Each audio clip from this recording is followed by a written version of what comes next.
எல்லாருக்கும் வணக்கம்.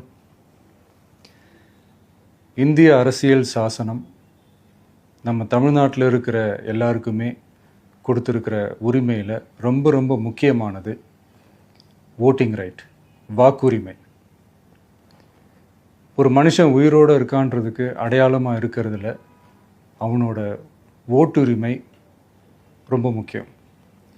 அதனால தான் voting is not only our right but also our life. ஒரு முக்கியமான விஷயத்தை பற்றி இப்போ நான் உங்ககிட்ட ஷேர் பண்ண போகிறேன். இது நான் ஃபஸ்ட்டு கேள்விப்பட்ட உடனே எனக்கே ரொம்ப ஷாக்கிங்காக தான் இருந்தது. இப்போ நான் பேசிகிட்டு இருக்கிற இந்த நேரத்தில் தமிழ்நாட்டில் இருக்கிற நம்ம யாருக்குமே ஓட்டு போடுற உரிமையே இல்லைன்னு சொன்னால் நம்புவீங்களா? நான் நீங்கள் உட்பட யாருக்குமே அது இல்லை. நான் பயமுறுத்துறேன்னு நினைக்காதீங்க, அதுதான் நிஜமும் கூட. கொஞ்சம் ஏமாந்தால் நம்மளை மாதிரியே இன்னும் லட்சக்கணக்கான பேருக்கும் இதே நிலைமை தான். ஓட்டு போடுற அந்த உரிமையே இல்லாத மாதிரி ஒரு நிலைமை வந்தாலும் வரலாம். இதுக்கு மெயின் ரீசன் அந்த எஸ்ஐஆர், ஸ்பெஷல் இன்டென்சிவ் ரிவிஷன், சிறப்பு தீவிர திருத்தம்.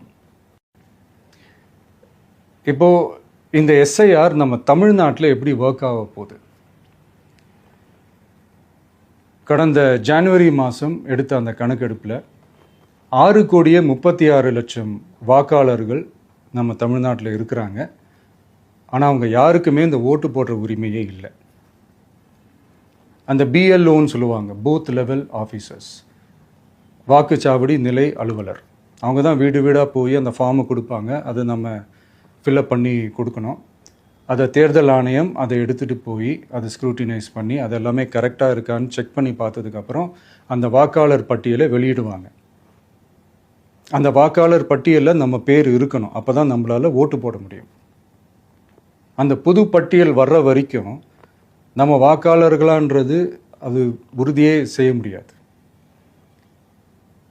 இன்கேஸ் அந்த புது பட்டியலில் நம்ம பேர் இல்லைன்னா அது ஒரு தனி ப்ராசஸ், அது ஒரு தனி ஃபார்ம், அது ஒரு தனி கிளைம்ன்ற மாதிரி அது ஒரு வேறு வேலை. ஸோ இந்த மாதிரி நிறைய சிரமங்கள் குழப்பங்கள் இருக்கிறதுனால மக்களுக்கு இது மேலே ஒரு கன்ஃபியூஷன் ஒன்று இருக்குது. இது என்ன வெரிஃபிகேஷனா இல்லை ஒரு மறைமுக ரீரெஜிஸ்ட்ரேஷனா இல்லை இது ஒரு நியூ ரெஜிஸ்ட்ரேஷன் மாதிரியே தானா அப்படின்ற மாதிரி நிறைய கன்ஃபியூஷன் இருக்குது. அவங்க செய்ய வேண்டியதெல்லாம் ஒன்றே ஒன்று தான். இந்த மாதிரி வீடு வீடாக போய் அந்த என்யூமரேஷன் ஃபார்ம் நம்ம ஃபில்அப் பண்ணி கொடுக்கும்போது அதுக்கான அக்னாலேஜ்மெண்ட்டை அந்த பிஎல்ஓ அந்த ஆஃபீஸர்கிட்ட இருந்து நீங்கள் வாங்கிக்கணும். அது ரொம்ப ரொம்ப முக்கியம். இது நான் சொல்கிறது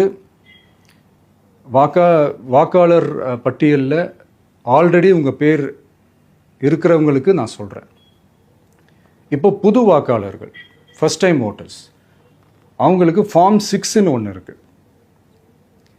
அதை நீங்கள் ஃபில்அப் பண்ணி நீங்கள் உங்கள் ஏரியாவில் இருக்கிற சம்மந்தப்பட்ட அந்த உங்கள் அலுவலகத்தில் நீங்கள் டைரெக்டாகவும் சப்மிட் பண்ணலாம், இல்லை நீங்கள் ஆன்லைன்லேயும் சப்மிட் பண்ணலாம். அப்படி ஆன்லைனில் நீங்கள் சப்மிட் பண்ணிங்கன்னா அதுக்கான ஸ்க்ரீன்ஷாட்டை எடுத்து வச்சுக்கோங்க. ஃபோனில் மெசேஜ் வரும், அதை சேவ் பண்ணி வச்சுக்கோங்க.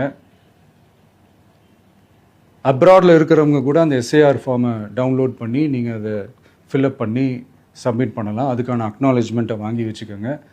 ரொம்ப முக்கியமாக உங்களோட பிஎல்ஓ அந்த ஆஃபீஸர் யாருன்னு தெரிஞ்சு வச்சுக்கோங்க. இந்த தேர்தல் ஆணையம் அந்த வெப்சைட்டில் போனீங்கன்னா அந்த பர்டிகுலர் பிஎல்ஓ ஆஃபீஸரோட ஃபோன் நம்பர் கூட நீங்கள் எடுத்து வச்சுக்கலாம். இன்கேஸ் உங்களை யாரையும் ரீச் பண்ணலை இல்லை உங்களுக்கு அந்த ஃபார்ம் கிடைக்கல அப்படின்னா நீங்கள் அவரை காண்டாக்ட் பண்ணி அந்த ஃபார்மை வாங்கி நீங்கள் ஃபில்அப் பண்ணி நீங்கள் சப்மிட் பண்ணலாம். ரொம்ப முக்கியமாக அதுக்கான அக்னாலேஜ்மெண்ட்டை வாங்கி வச்சுக்கோங்க. இது எல்லாமே சரியாக செஞ்சாலும் இந்த எஸ்ஐஆர் மேலே சில டவுட்ஸ் இருக்குது. அது என்னென்னா, இந்த 6,36,00,000 வாக்காளர்களுக்கு ஒருத்தர் விடாமல் இந்த ஒரே மாதத்துக்குள்ளே எப்படி எல்லாருக்குமே அந்த ஃபார்ம் போய் ரீச் ஆகும்? ஒன்று. ரெண்டாவது, நீங்கள் வரும்போது வீட்டை பூட்டிட்டு வேலைக்கு போயிட்டு என்ன பண்ணுறது? இப்போ நீங்கள் வருவீங்கன்றதுக்காக வேலையெல்லாம் விட்டுட்டு வீட்டுக்குள்ளேயே உட்காந்துட்ருக்கணுமா? ஸோ இதில் மெயினாக பாதிக்கப்பட போகிறது உழைக்கிற மக்கள், ஏழைகள், வேலைக்கு போகிற பெண்கள். இவங்களுக்கு யார் கரெக்டான அந்த பதில் சொல்ல போகிறது? ஒரு நியாயமான எஸ்ஐஆர்னால் என்ன நடக்கணும்? இப்போது இறந்து போனவங்கள மார்க் பண்ணி அதுலேருந்து டிலீட் பண்ணணும். இப்போ போலி வாக்காளர்கள் இருந்தாங்கன்னா அவங்கள மார்க் பண்ணி டிலீட் பண்ணணும். இப்போ ஆல்ரெடி ஓட்டு இருக்கிறவங்களுக்கு எதுக்கு இந்த ரெஜிஸ்ட்ரேஷன் என்ற பேரில் இவ்வளவு குழப்பங்கள் அப்படின்றது தான் எங்கள் கேள்வி. இப்போ புதுசாக வர வாக்காளர்களையோ இல்லை ஓட்டு இல்லாதவங்களையோ சேர்த்தா பத்தாதா? இப்போ ரீசெண்டாக நடந்த இப்போ எலெக்ஷன் 2021, 24 எப்படி எல்லாருமே ஓட்டு போட்டோம்? அதில் ஓட்டு போட்டவங்க கூட இப்போ புதுசாக ரெஜிஸ்டர் பண்ணணும்னா அது ஏன் அந்த கன்ஃபியூஷன் அப்படின்றதான் நாங்கள் கேட்குறோம். அதனால தான் நாங்கள் எஸ்ஐஆரை எதிர்க்கிறோம். இப்போ புதுசாக சில கம்ப்ளைண்ட்ஸ்லாம் வர ஆரம்பிக்குது. அது என்னென்னா முக்கியமாக நம்மளுடைய டிவிகே தோழர்களுக்கு அந்த ஃபார்ம் கிடைக்க மாட்டேங்குது, கொடுக்க மாட்டேன்றாங்க அப்படின்ற சில கம்ப்ளைண்ட்ஸ். இது யார் பண்ணுறாங்க அப்படின்றது நான் தான் சொல்லி தெரிய வேணும்னு ஒன்றும் அவசியம் இல்லை உங்களுக்கு. இப்போ இருக்கிற ஆட்சியாளர்கள் அவங்களுக்கு கைப்பாவையாக இருக்கக்கூடிய சில பேர் இதை செய்ய ஸ்டார்ட் பண்ணியிருக்கிறாங்க. அதனால் மைடியர் வர்ச்சுவல் வாரியர்ஸ், இதை சாதாரணமாக எடுத்துக்காதீங்க. இது எல்லாருக்குமே அந்த ஃபார்ம் போய் ரீச் ஆகணும். இதில் ரொம்ப உறுதியாக இருங்க. அதையும் மீறி உங்களுக்கு அந்த ஃபார்ம் கிடைக்கலன்னா இருக்கவே இருக்கும் ஆன்லைன்.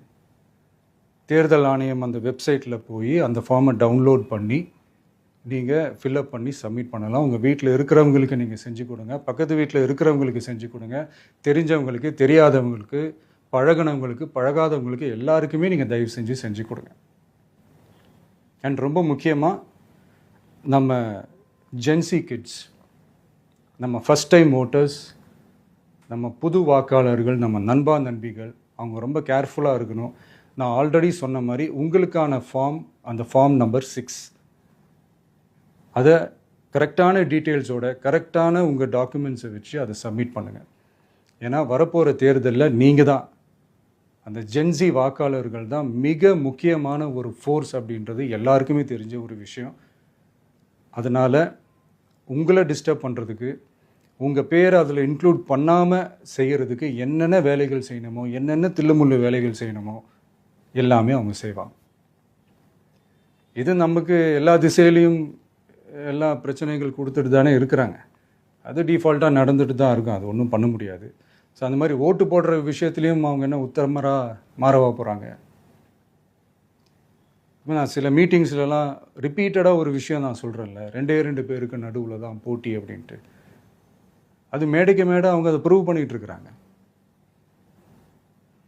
அதனால் தோழர்களே, வரப்போகிற தேர்தலில் நம்ம யாருன்னு காட்டணும், நம்ம பலம் என்னன்னு காட்டணும். அதுக்காக அந்த பலமான, அந்த பவர்ஃபுல்லான ஆயுதத்தை நம்ம கையில் எடுக்கணும். அந்த ஆயுதம் வேறு எதுவுமே இல்லை, ஓட்டு, வாக்கு, ஜனநாயகம். அது இருந்தால் தான் நம்ம அந்த வெற்றியை நோக்கியே நம்மளால் பயணிக்க முடியும். தமிழ்நாடே அந்த வாக்குச்சாவடி முன்னாடி திரண்டு நிற்கணும். அதை பார்த்துட்டு தமிழ்நாடே தமிழக வெற்றி கழகமா, இல்லை தமிழக வெற்றி கழகம் தான் தமிழ்நாடா அப்படின்ற மாதிரி இருக்கணும்.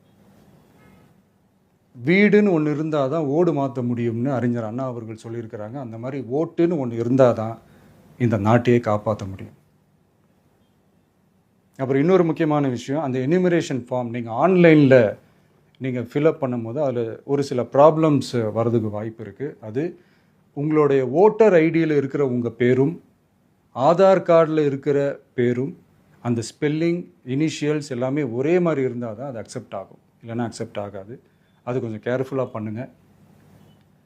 அது கொஞ்சம் யூசர் ஃப்ரெண்ட்லியாக இருக்கலாமேன்னு கேட்டதுக்கு அதெல்லாம் முடியாது, அதுக்கெல்லாம் வாய்ப்பு இல்லை, அதுக்கெல்லாம் ஆளுங்க இல்லை, பண்ண முடியாதுன்னு ரிப்ளை பண்ணிட்டாங்க. ஸோ அதனால் மைடியர் டிவிகே தோழர்களே, மைடியர் ஜென்சி படை பலமே, உஷாராக இருங்க, கான்ஃபிடெண்ட்டாக இருங்க. நல்லதே நடக்கும். வெற்றி நிச்சயம். மீண்டும் சந்திக்கும் வரை நன்றி, வணக்கம்.